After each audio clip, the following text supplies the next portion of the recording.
नमस्कार, आप देख रहे हैं डीडी न्यूज। मैं हूं आपके साथ भावना नैयर। देश और दुनिया की बड़ी खबरों को लेकर हम हाजिर हैं। शुरुआत करते हैं बुलेटिन की अहम सुर्खियों के साथ। अब से थोड़ी देर में नामीबिया की राजधानी विंडहोक पहुंचेंगे प्रधानमंत्री नरेंद्र मोदी। नामीबिया के राष्ट्रपति के साथ करेंगे द्विपक्षीय बातचीत। कई अहम समझौतों पर हस्ताक्षर की उम्मीद।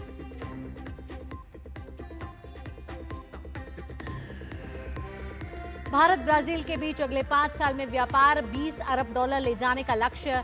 ब्राजील में प्रधानमंत्री Modi national order of southern cross से सम्मानित।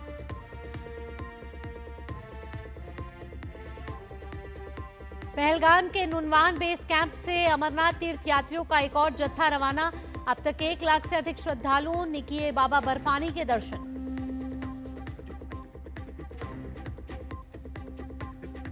महाराष्ट्र के कई इलाकों में भारी बारिश। एहतियात के तौर पर आज नागपुर में सभी स्कूल कॉलेज बंद, जबकि उत्तर भारत के कुछ हिस्सों में बारिश ने दिलाई उमस से राहत। और अंतर्राष्ट्रीय खबरों में टैरिफ वॉर के बीच ट्रंप का बड़ा ऐलान। दवाइयों पर 200 और तांबे पर 50% तक का लगा सकते हैं शुल्क। आगे नहीं बढ़ेगी अगस्त की समय सीमा।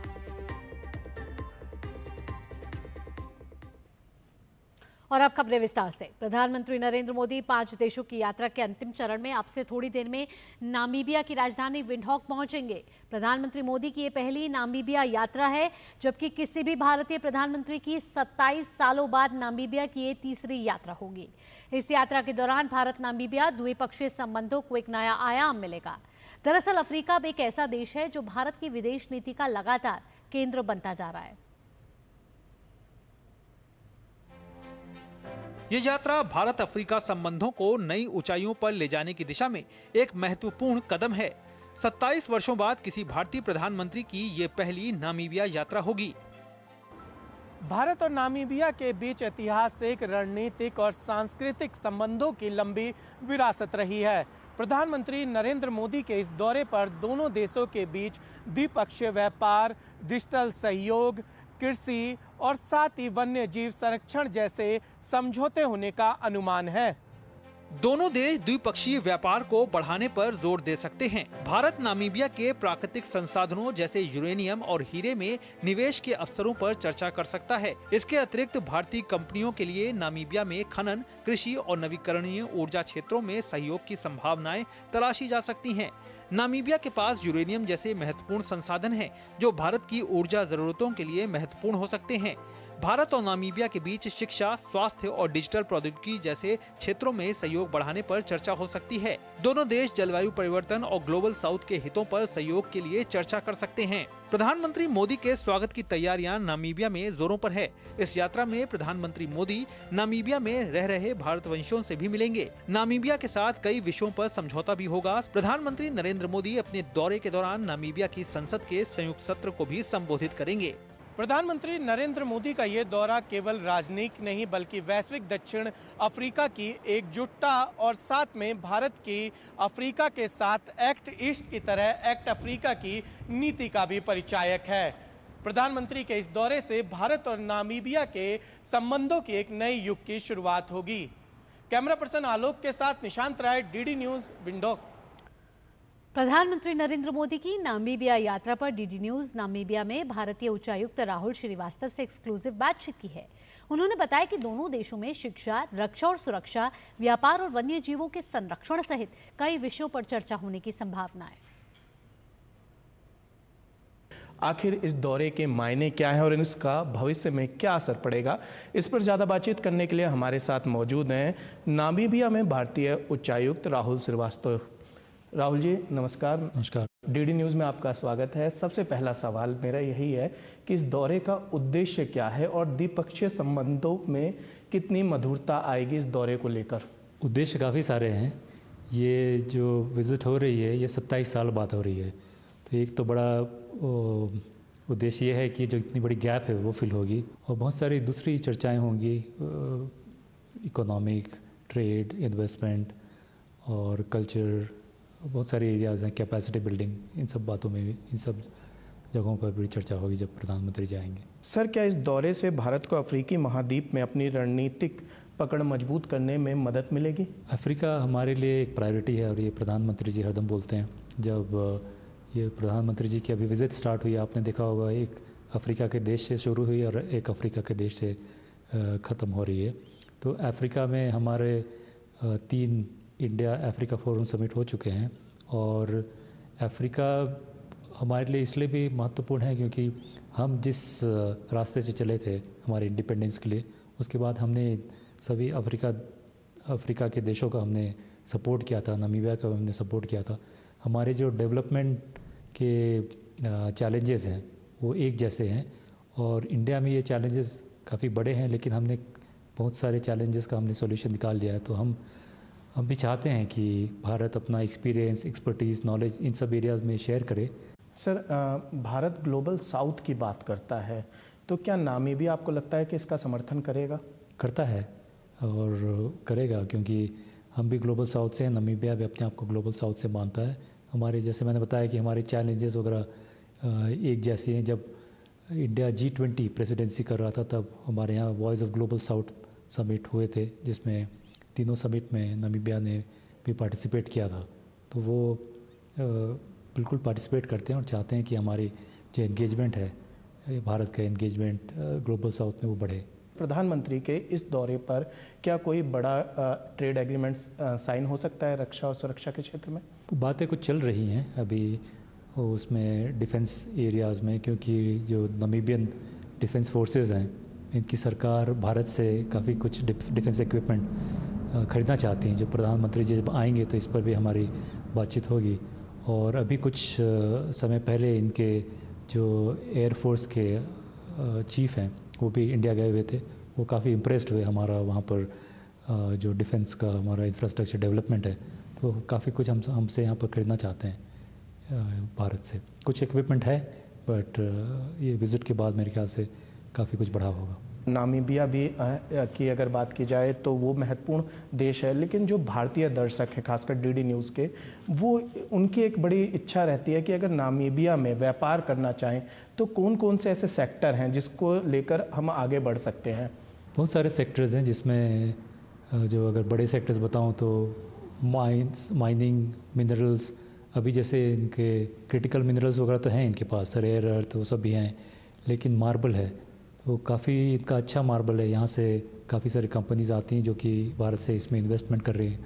ट्रेडिंग में यहाँ पर एक हमारी कंपनी है जो कि 2000 लोगों को एम्प्लॉय करती है। तो आप कोई भी एरिया चूज़ कर सकते हैं, क्योंकि यहाँ पर इस चीज़ की प्रॉब्लम नहीं कि भाषा अलग है, भाषा भी ये अंग्रेजी समझते हैं, तो हमारे लिए व्यापार करना आसान है। सर, आपने अभी कहा कि क्रिटिकल मिनरल्स की अगर बात की जा रही है तो क्या यूरेनियम को लेकर भी किसी समझौते की संभावना है?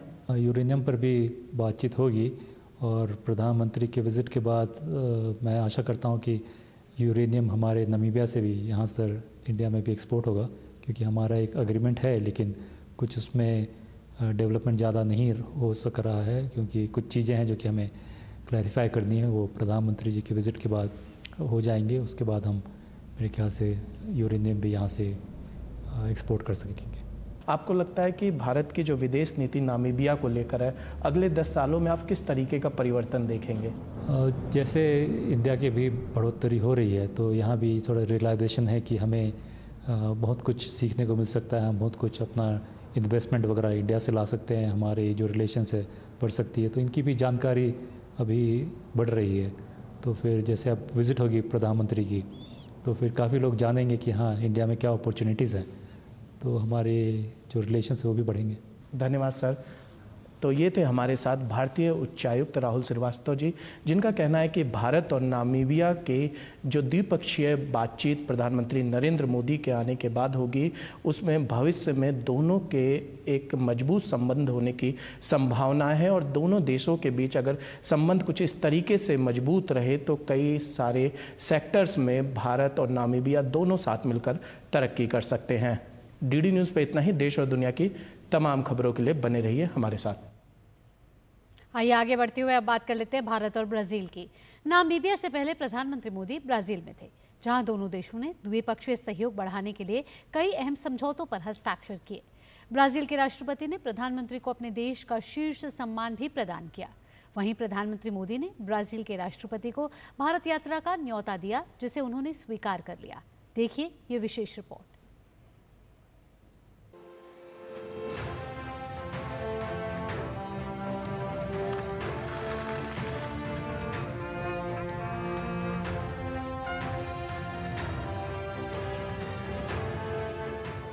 मजबूत दोस्ती और व्यापक द्विपक्षीय सहयोग, भारत और ब्राजील की यही साझा प्रतिबद्धता एक बार फिर नजर आई। प्रधानमंत्री नरेंद्र मोदी और ब्राजील के राष्ट्रपति की मुलाकात और प्रतिनिधिमंडल स्तर की वार्ता के बाद दोनों देशों में कई अहम समझौते हुए। वहीं गहरी मित्रता को रेखांकित करते हुए पीएम मोदी को the grand collar of the national order of the southern cross प्रदान किया गया। विदेशी हस्तियों को दिया जाने वाला ये वहां का सबसे बड़ा सम्मान है। ब्राजीली राष्ट्रपति ने पीएम को ये अवार्ड सौंपा। प्रधानमंत्री को अब तक 26 देशों के शीर्ष अवार्ड मिल चुके हैं।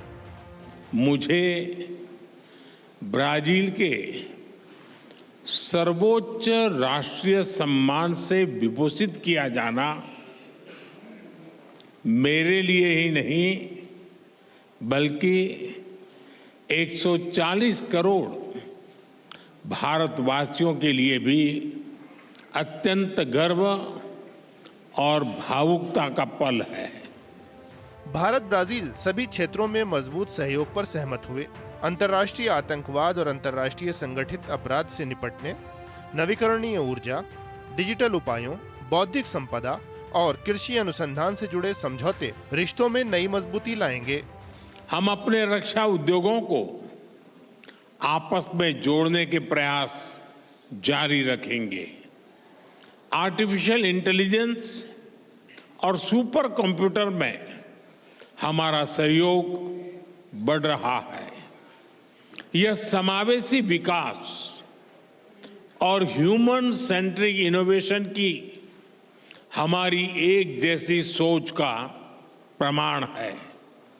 ब्राजील में यूपीआई के एडॉप्शन पर भी दोनों पक्ष मिलकर काम कर रहे हैं। दोनों नेताओं की बैठक में अगले 5 वर्ष में द्विपक्षीय व्यापार 20 अरब डॉलर तक ले जाने का लक्ष्य रखा गया। पीएम ने संवाद और कूटनीति से विवादों के समाधान पर बल दिया। साथ ही दोनों देशों ने आतंकवाद के खिलाफ मजबूत साझा प्रतिबद्धता को भी रेखांकित किया। आतंकवाद के खिलाफ लड़ाई पर हमारी सोच समान है। Zero tolerance and zero double standards हमारा स्पष्ट मत है कि आतंकवाद पर दोहरे मापदंडों का कोई स्थान नहीं है। हम आतंकवाद और आतंकवाद के समर्थकों का कठोर विरोध करते हैं। पीएम ने कहा कि दोनों देश कृषि अनुसंधान और खाद्य प्रसंस्करण में सहयोग के लिए मिलकर काम करेंगे। भारत ब्राजील में स्वास्थ्य के क्षेत्र में सहयोग बढ़ाया जा रहा है। पीएम ने कहा कि भारत ने ब्राजील में आयुर्वेद और ट्रेडिशनल मेडिसिन के विस्तार पर बल दिया है। वहीं ब्राजील के राष्ट्रपति ने पहलगाम आतंकी हमले के पीड़ितों के प्रति संवेदना व्यक्त करते हुए आतंकवाद के हर रूप की कड़ी निंदा की। मेघना के साथ ब्यूरो रिपोर्ट, डीडी न्यूज। आइए आगे बढ़ते हुए अब कुछ अन्य महत्वपूर्ण खबरों का भी रुख कर लेते हैं। भारतीय खाद्य सुरक्षा और मानक प्राधिकरण FSSAI ने सभी ई-कॉमर्स प्लेटफॉर्म्स को निर्देश दिया है कि वे अपने संपूर्ण आपूर्ति श्रृंखला में खाद्य सुरक्षा और स्वच्छता मानकों का कड़ाई से पालन करें। FSSAI की बैठक में CEO जी कमलावर्धन राव ने 70 से अधिक प्रमुख ई-कॉमर्स कंपनियों के प्रतिनिधियों को स्पष्ट संदेश दिया है कि किसी भी प्रकार की लापरवाही को गंभीरता से लिया जाएगा और सख्त कार्रवाई की जाएगी। अब सभी ई-कॉमर्स प्लेटफॉर्म को उपभोक्ताओं को दी जाने वाली रसीद, चालान और कैश मेमो पर FSSAI लाइसेंस या पंजीकरण संख्या को स्पष्ट रूप से प्रदर्शित करना अनिवार्य किया गया है।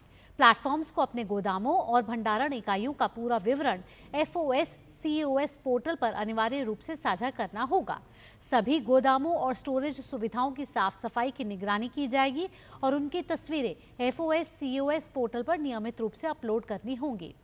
उपभोक्ता दस्तावेजों पर फूड सेफ्टी कनेक्ट ऐप से संबंधित जानकारी प्रदर्शित करने के भी निर्देश दिए गए हैं। वित्तीय सेवा विभाग और वित्त मंत्रालय ने उन मीडिया रिपोर्ट का खंडन किया है जिनमें दावा किया गया कि बैंकों को निष्क्रिय प्रधानमंत्री जनधन योजना खातों को बंद करने का निर्देश दिया गया। विभाग ने कहा कि उसने बैंकों को ऐसे किसी भी खाते को बंद करने के लिए नहीं कहा है। DFF के मुताबिक प्रधानमंत्री जनधन योजना के तहत खोले गए खातों की संख्या में लगातार बढ़ोतरी देखी गई है और निष्क्रिय खातों के बड़े पैमाने पर बंद होने की कोई घटना उनके संज्ञान में नहीं आई है। DFS ने यह भी बताया है कि जुलाई से 3 महीने का एक अभियान शुरू किया गया है जिसमें जनधन योजना, जीवन ज्योति बीमा योजना और अटल पेंशन योजना को बढ़ावा दिया जा रहा है। इस दौरान बैंक अपने खातों का पुनः KYC भी कर रहे हैं।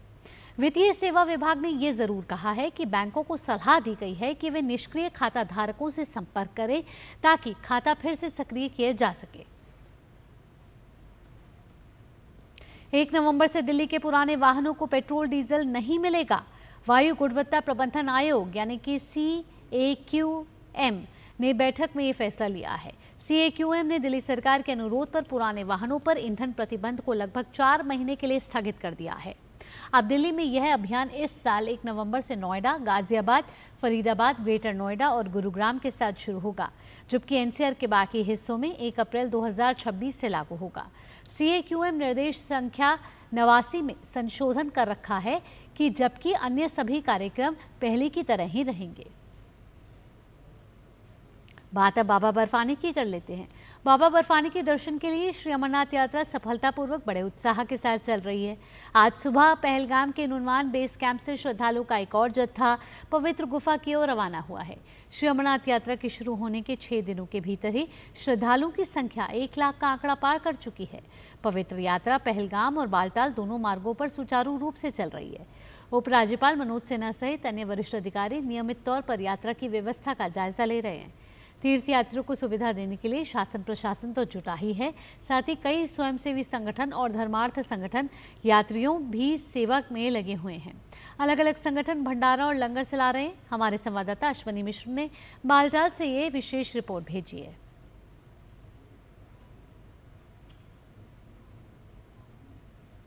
पवित्र अमरनाथ की यात्रा लगातार चल रही है और देश के कोने कोने से, देश विदेश से लोग बाबा बर्फानी के दर्शन के लिए आ रहे हैं। तो देश के कोने कोने से लोग यहाँ पर नर नारायण की सेवा के लिए भी पहुंचे हैं, जो बाबा बर्फानी के दर्शन करते हैं, पुण्य लाभ कमाते हैं। और ऐसी अनेक संस्थाएं हैं जो निःशुल्क लंगर चलाती हैं, भंडारा चलाती हैं और नर सेवा करके पुण्य कमाती हैं। मानव सेवा समिति के अनेक कार्यकर्ता जो अनेक संस्थाओं से जुड़े हुए हैं, उनके सहयोग से ये भंडारा चलाया जाता है। आप देख सकते हैं यहाँ पर इस समय नाश्ते का वितरण हो रहा है। जो पहुंचता है उसको भी भोले कहा जाता है, जिसके दर्शन के लिए लोग जाते हैं उनको भी भोले कहा जाता है। सबको भोले कहकर बुलाया जाना और भोले के ही दर्शन के लिए जाना, तो आप जानते हैं कि किस तरीके से नर और नारायण में हमारे यहाँ भेद नहीं होता है। शिव मानव सेवा समिति हसनपुर 1230 14 साल से भक्तों की सेवा में लगा हुआ है। किसी भक्त को कोई परेशानी न हो, यहाँ रहने खाने पीने की सब व्यवस्था निःशुल्क की जाती है। ये भंडारा आप सबके सहयोग से भोलेनाथ की कृपा से लग रहा है। बाबा के दरबार में सभी को भोले ही कह के बुलाया जाता है और ये भगवान का प्रसाद है। जो बाबा के दरबार में हम लोग भंडारे में बोलते हैं, आओ भोले प्रसाद ले लो भोले, आओ भोले प्रसाद ले लो भोले। ये हमारे हसनपुर का भंडारा है। निरंतर 14 वर्षों से हम लोग बाबा के दरबार में सेवा दे रहे हैं। सभी भक्तों को एक जैसा सम्मान मिलता है यहाँ पे। ये जो मेंबर्स हैं वो आपस में मिलकर इसको कंट्रीब्यूट करके काम करते हैं और कुछ समिति जो छोटी समिति है उनको साथ में मिलाकर भी इसको बड़े रूप में व्यवस्था की जाती है। जी, ये भंडारा हमारा लगातार 14 साल से चल रहा है और हमारा फ्री मेडिकल कैंप भी है, वो 12 साल से चल रहा है। वो अपर रेल पटरी पर लगता है, वहाँ पर आपको दवाइयाँ मिलती हैं और भी मशीनें हैं, आपके मसाज मशीन है और ऑक्सीजन मशीनें भी हैं। और मेडिकल कैंप पर हम अच्छी से अच्छी सुविधा देने का प्रयास हर साल करते हैं और हर साल बेहतर सुविधाएं दे रहे हैं। लोग अभी नाश्ता कर रहे हैं, इसके बाद ये भोजन भी ग्रहण करेंगे और उसके बाद यहाँ से जाते हुए पवित्र अमरनाथ गुफा के दर्शन करने के लिए बाबा बर्फानी की गुफा पर पहुंचेंगे। निश्चित तौर से अगर देखें तो ये नर सेवा नारायण सेवा का अनुपम उदाहरण है।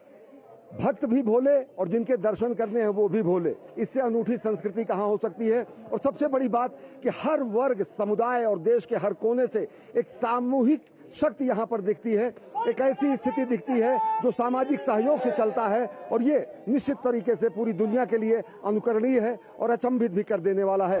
कैमरा पर्सन सुमित धीमान के साथ Ashwini Kumar Mishra, DD news, Baltal base camp, Ganderbal.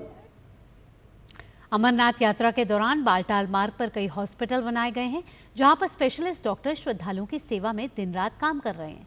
Baltal base camp के हॉस्पिटल में क्या क्या चिकित्सा सुविधाएं हैं, बता रहे हैं हमारे संवाददाता अश्विनी मिश्र।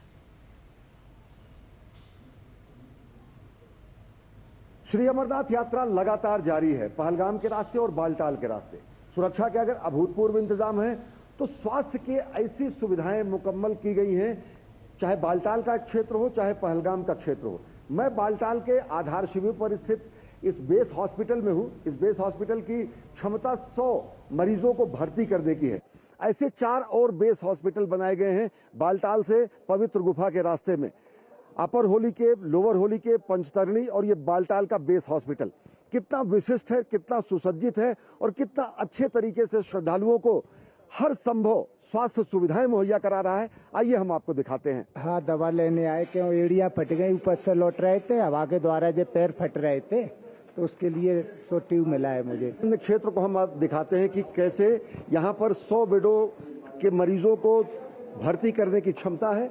ये पूरा का पूरा हॉस्पिटल अगर आप देखेंगे 100 बेडेड हॉस्पिटल है और ये पूरी तरीके से 24/7 रन किया जा रहा है।